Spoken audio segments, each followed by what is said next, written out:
مجھے امام نوکر نہیں چاہیے، مجھے میری قوم کے لیے سید چاہیے، سادات چاہیے۔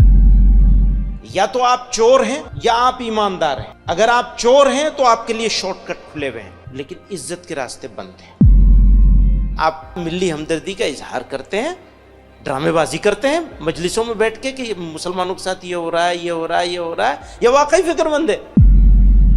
آپ میں انقلاب نہیں آئے گا تو پھر قوم میں کیسے انقلاب آئے گا؟ انقلاب آئے گا تو تعمیر ملت ہوگی۔ ہماری لڑائی تو ہماری خود سے ہے، دوسرے کسی سے نہیں ہے۔ میں معافی چاہتا ہوں اس بات کے لیے، ہمارے لوگ بہت ناراض ہوتے ہیں اس بات پر۔ ہماری لڑائی کسی اور سے نہیں ہے، ہماری لڑائی تو ہماری خود سے ہے۔ ہم کہاں کھڑے ہیں؟ جو قوم جذبات پر فیصلے کرے گی ریالٹی کو اگنور کر کے، وہ قوم کامیاب کیسے ہوگی؟ اور سنیے، یہ دنیا نہیں ہے، یہ آپ کا دین ہے، یہ آپ کی آخرت ہے، یہ آپ کی موت ہے، یہ خدا کے سامنے عزت کے ساتھ کھڑے ہونے کا موقع ہے یہ آپ کے لیے۔ مجھے امام نوکر نہیں چاہیے، مجھے میری قوم کے لیے سید چاہیے، سادات چاہیے، جو قوم کی سیادت کریں، قیادت کریں۔ امام نماز کا امام نہیں ہے، قوم کا اور ملت کا قائد ہے، سید القوم ہے۔ اب سید قوم کو خادم بننا پڑے گا تو سید قوم ہوگا۔ اس نے امامت تو کر لی، سیادت چھوڑ دی۔ سیادت چھوڑ دی تو قیادت بھی گئی اور امامت بھی نوکری ہو گئی۔ ضرورت ہے انقلاب کی، اور انقلاب آتا ہے افراد سے۔ افراد کو تیار کرتے ہیں قائدین، اور قائد نکل کے آتے ہیں ملت میں سے۔ یہ تو بہت قیمتی آدمی ہے، یہ آپ کو فری میں مل گئے۔ 1 مہینے کا 20 لاکھ روپے ان کو یہ چارج کریں تو سستا ہے، پھر بھی سستے ہیں، کیونکہ جو اسپرٹ یہ پیدا کر سکتے ہیں بشرطے کہ ریسیور ہو۔ کوئی آدمی چھلنی لے کے آئے گا تو بتاؤ اس میں روح افزا کیسے ٹکے گا؟ بندہ روح افزا بانٹ رہا ہے، آپ چھلنی لے کے کھڑے ہوئے تو کیا ملے گا آپ کو؟ تو آپ کے پاس برتن ہونا چاہیے۔ جتنا بڑا برتن ہوگا اتنا زیادہ فائدہ اٹھا لیں گے۔ فیصلے ہمارے پاس، ہماری ملت کے پاس ایموشنز پہ ہوتے ہیں، ریالٹی پہ نہیں، حقائق کے اوپر نہیں ہوتے، بلکہ جذبات پر۔ جو قوم جذبات پر فیصلے کرے گی ریالٹی کو اگنور کر کے، وہ قوم کامیاب کیسے ہوگی؟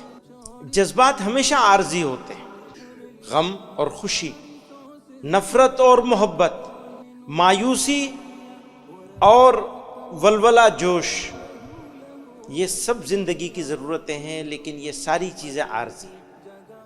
فیصلہ جو ریالٹی کی بنیاد پر کیا جائے، حقائق کی بنیاد پر کیا جائے، اس کے لیے آپ کو لانگ ٹرم اسٹریٹجی بنانی ہی پڑے گی۔ میں اپنے سب ساتھیوں سے پوچھتا ہوں، مجھے یہ بتا دو کہ رات میں کتنی مرتبہ آنکھ کھلی بے چینی کی وجہ سے؟ اگر آنکھ نہیں کھل رہی ہے بے چینی کی وجہ سے، اور نیند نہیں بھاگ جاتی ہے 2 بجے 3 بجے، کسی دن کم سے کم روزانہ نہ صحیح، تو پھر دیکھنا چاہیے کہ آپ ملی ہمدردی کا اظہار کرتے ہیں، ڈرامے بازی کرتے ہیں مجلسوں میں بیٹھ کے کہ مسلمانوں کے ساتھ یہ ہو رہا ہے، یہ ہو رہا ہے، یہ ہو رہا ہے، یہ واقعی فکر مند ہے۔ اپنے آپ کو آزمانے کا، تولنے کا طریقہ ہے نا، تول لیجئے۔ کہاں کھڑے ہیں آپ؟ نہیں کھڑے ہیں تو وہاں کھڑا ہونا ہے۔ اس کھڑے ہونے کے لیے کوشش کرنی ہے، اپنے آپ کو مینٹلی پریپیئر کرنا ہے، تیار کرنا ہے۔ تیار کر لیا تو راستہ، منزل، مشکلیں سب آسان ہو جائیں۔ آپ کو یہ بلڈنگ بنانی ہے، اوپر سے کیسے بنائیں گے آپ کو نیچے سے بنانی پڑے گی نا۔ کام کہاں سے ہوگا؟ نیچے سے ہوگا۔ نیچا کون ہے؟ سب سے نیچے شروعات کہاں سے کریں گے آپ؟ گاؤں سے، محلے سے۔ اپنے گاؤں سے کرنا پڑے گا یا اپنے گاؤں کے پڑوس کے گاؤں سے کرنا پڑے گا؟ اگر آپ محلے کے رہنے والے تو بھی آپ کو گاؤں میں جانا پڑے گا، یا محلے میں پڑوس کے محلے سے کرنا پڑے گا۔ آپ کا محلہ نہیں سدھرے گا، آپ کا گاؤں نہیں سدھرے گا تو ملک کے مسلمان کیسے سدھریں گے؟ کوئی راستہ شارٹ کٹ نہیں ہے، انفرادی زندگی میں بھی کوئی راستہ شارٹ کٹ نہیں ہے، کبھی یاد رکھیے گا اس بات۔ کوئی شارٹ کٹ نہیں ہے۔ یا تو آپ چور ہیں یا آپ ایماندار ہیں۔ اگر آپ چور ہیں تو آپ کے لیے شارٹ کٹ کھلے ہوئے ہیں، لیکن عزت کے راستے بند ہیں۔ یا آپ ایماندار ہیں تو آپ کے لیے کوئی شارٹ کٹ نہیں۔ آپ کو ہمیشہ لمبا راستہ چاہیے.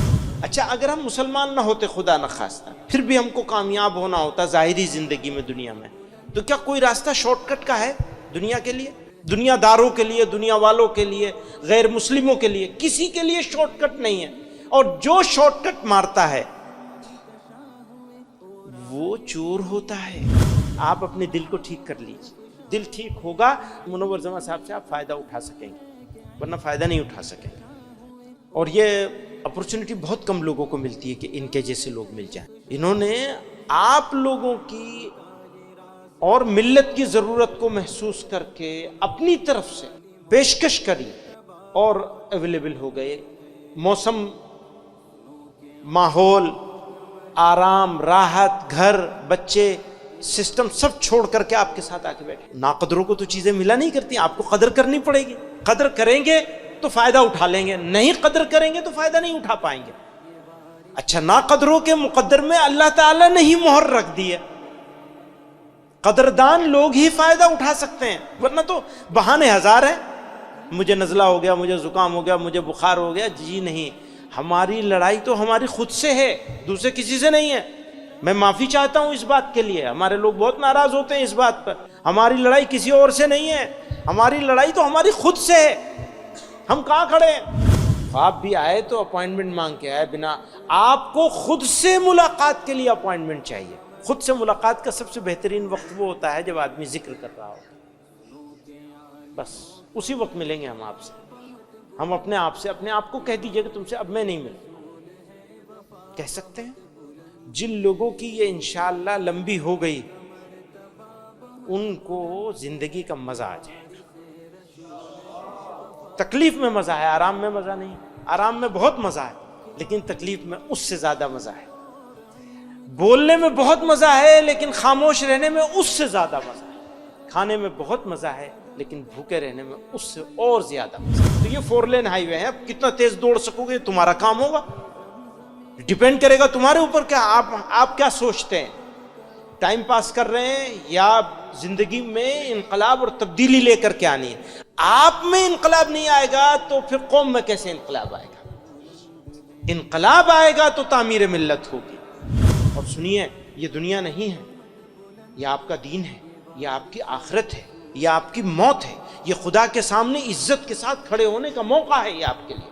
یہ دنیا نہیں ہے جو آپ انگلش سیکھ رہے ہیں, زبان سیکھ رہے ہیں, آپ کو تربیت کی کوشش کری جا رہی ہے. یہ آخرت ہی کے لیے, دنیا کے لیے کچھ نہیں.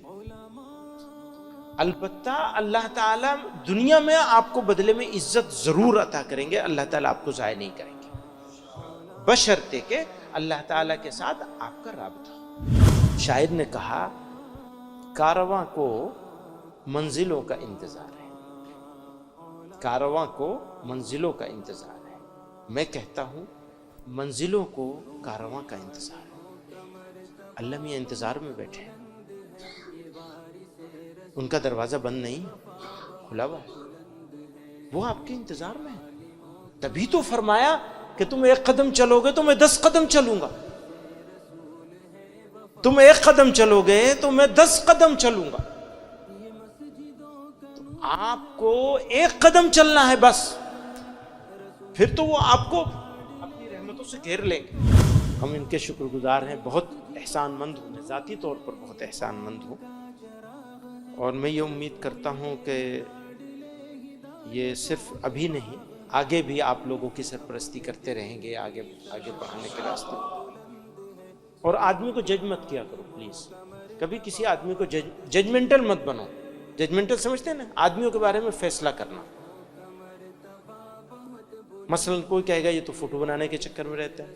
ہاں بنانے دیجئے آپ ان کو, اس لیے کہ ان کو لاکھوں لوگوں تک پہنچنا. آپ ان کو ان کا کام کرنے دیجئے, آپ جج مت کیجئے ان کو. آپ یہ مت سمجھیے کہ یہ دنیا کے دکھاوے کے لیے کر رہے ہیں. آپ تو ان کے بارے میں وہی رائے رکھیے جو آپ اپنے بارے میں رکھنا چاہتے ہیں. دوسروں کو دیکھنا بند کر دیجیے, اپنے آپ کو دیکھیے. جو چیز آپ دوسروں میں تلاشتے ہیں وہ اپنے میں تلاشیے, اور جو اپنے بارے میں سمجھتے ہیں وہ دوسروں کے بارے میں سمجھنا شروع کر دیجیے. بدل دیجیے اپنے آپ کو, جگہ بدل لیجیے. آپ ان کی جگہ پہ آ جائیے اور ان کو اپنی جگہ پہ رکھ لیجیے. اس معاملے میں جہاں ججمنٹل, پوری قوم میری ججمنٹ کرنے لگی. انہوں نے یہ کہا تو اچھا اس لیے کہا ہوگا, انہوں نے یہ کیا تو اچھا اس لیے کیا ہوگا. نو, آپ نہیں جانتے، اللہ میاں جانتا ہے. آپ اللہ میاں بن رہے ہیں؟ بن سکتا ہے کوئی؟ پھر کیسے جج کر سکتے ہیں؟ آنکھ سے دیکھ کر بھی جج نہیں کیا جا سکتا. کئی مرتبہ آنکھ سے دیکھی ہوئی چیز بھی غلط ہو جاتی ہے، کیونکہ دل کا معاملہ تو اللہ ہی کے ہاتھ میں ہے. بس